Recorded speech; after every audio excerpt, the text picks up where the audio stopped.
سامعین مکرم، شکر پر 5 احادیث مبارکہ میں نے بیان کرنی ہے۔ سب سے پہلی حدیث، جو امتی میرے آقا علیہ الصلوۃ والسلام نے فرمایا زوال نعمت سے بچنا چاہتا ہے، وہ چاہتا ہے کہ مجھ سے نعمت چھنے نہیں، مجھے رب کائنات نعمتوں کی بارشیں عطا فرما دے، عظیم نعمتیں عطا فرما دے۔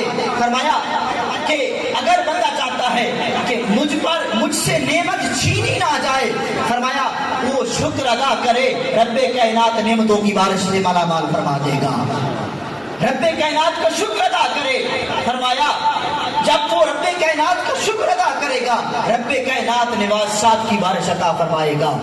دوسری حدیث پاک فرمایا کہ میرے آقا علیہ الصلوۃ والسلام نے کہ بتاؤ تو صحیح مجھے کہ میری امت میں، لوگوں میں بہت زیادہ غنی کون ہے، کون زیادہ مالدار ہے؟ صحابہ کرام نے عرض کی، یا رسول اللہ صلی اللہ علیہ وسلم، حضرت عثمان غنی اور حضرت عبد الرحمن بن عوف رضی اللہ تعالی عنہما، یہ 2 بڑے تکڑے مالدار غنی شخص ہیں۔ میرے آقا علیہ الصلوۃ والسلام کے فرمان پر غور کرو، فرمایا میری امت میں غنی وہ نہیں ہے جس کے پاس مال و دولت زیادہ ہو، فرمایا غنی وہ ہے جسے رب تعالیٰ شکر ادا کرنے والی زبان عطا فرما دے اور ذکر کرنے والا دل عطا فرما دے۔ میں شکر کرنے والی جسے زبان مل گئی اور جسے ذکر کرنے والا دل مل گیا، فرمایا میری امت کا غنی وہ زیادہ ہے، میری امت کا بڑا مالدار وہ ہے۔ میرے آقا علیہ الصلوۃ والسلام کی تیسری حدیث پاک سنو، میرے آقا علیہ الصلوۃ والسلام نے فرمایا جب کوئی شخص کھانا کھائے، کھانا کھانے کے بعد رب کائنات کا شکر ادا کرے اس انداز میں کہ کہے الحمدللہ، گھنٹہ لگ جاتا ہے نا جی، شکر ادا کر لیا کرو۔ جب رب کائنات کی نعمتیں ملے، رب کائنات کھانا عطا فرمائے، کھانا کھانے کے بعد تمہاری اور میری سب کی زبان پر کیا ہونا چاہیے؟ الحمدللہ۔ اتنے سے لفظ ہیں، توجہ کرنا فرمان آقا علیہ الصلوۃ والسلام پر۔ فرمایا کہ جب کوئی شخص کھانا کھائے، اللہ کا رزق کھائے، حلال رزق کھائے، کھانا کھانے کے بعد کہے الحمدللہ۔ میرے آقا علیہ الصلوۃ والسلام فرماتے ہیں رب کائنات جس طرح روزے دار کو افطاری کے واسطے روزے کا ثواب عطا فرماتا ہے، الحمدللہ کہنے پر روزے دار جیسے افطاری کا ثواب عطا فرمائے گا۔ چوتھا شکر، چوتھی حدیث پاک شکر پر جو میرے آقا علیہ الصلوۃ والسلام کا فرمان ہے، فرمایا قیامت کے دن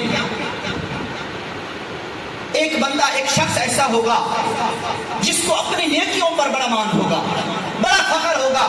وہ کہے گا مولا میری نیکیوں کو تو نہ جائے، میری نیکیوں کے بدلے میں مجھے عظیم مقام عطا فرمایا جائے۔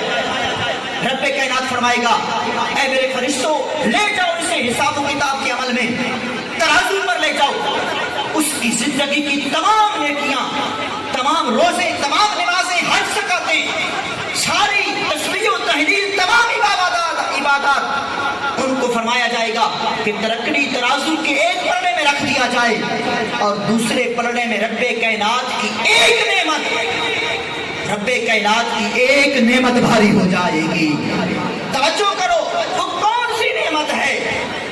خدا کی قسم غلاموں جھوم جاؤ گے رب کائنات کی عنایتوں پر کہ رب کائنات نے ہم پر کتنی شفقتیں فرما رکھی ہیں، کتنی نعمتیں عطا فرما رکھی ہیں۔ میرے آقا علیہ الصلوۃ والسلام فرماتے ہیں اس شخص کی ساری زندگی کی نیکیاں ترازو کے ایک پلڑے میں وہ تھوڑی ہو جائے گی، دوسرے پلڑے میں رب کائنات کی ایک نعمت بھاری ہو جائے گی، اور وہ نعمت کون؟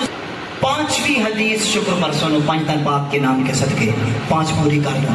5ویں حدیث میرے آقا علیہ الصلوۃ والسلام فرماتے ہیں کہ 2 نیکیاں ایسی ہیں جن پر رب کائنات بلا حساب اجر عطا فرمائے گا۔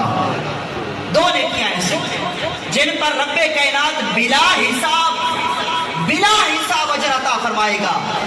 فرمایا پہلی نیکی وہ کہ جب کوئی مصیبت پہنچے تو شکر ادا کرے، صبر کرے۔ جب کوئی مصیبت پہنچے تو کیا کرے؟ صبر. جب کوئی مصیبت پہنچے صبر کرے, اور جب کوئی رب کائنات نعمت عطا فرمائے تو اس پر شکر ادا کرے.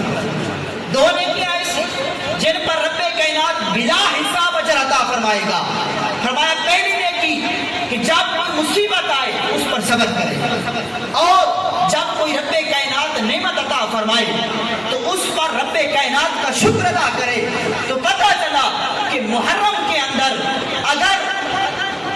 اگر صبر کرے تو وہ بھی سنی, محرم میں کوئی صبر کرے تو وہ بھی سنی, اور میلاد شریف کی مہینے میں کوئی رب کائنات کا شکر ادا کرے تو وہ بھی سنی.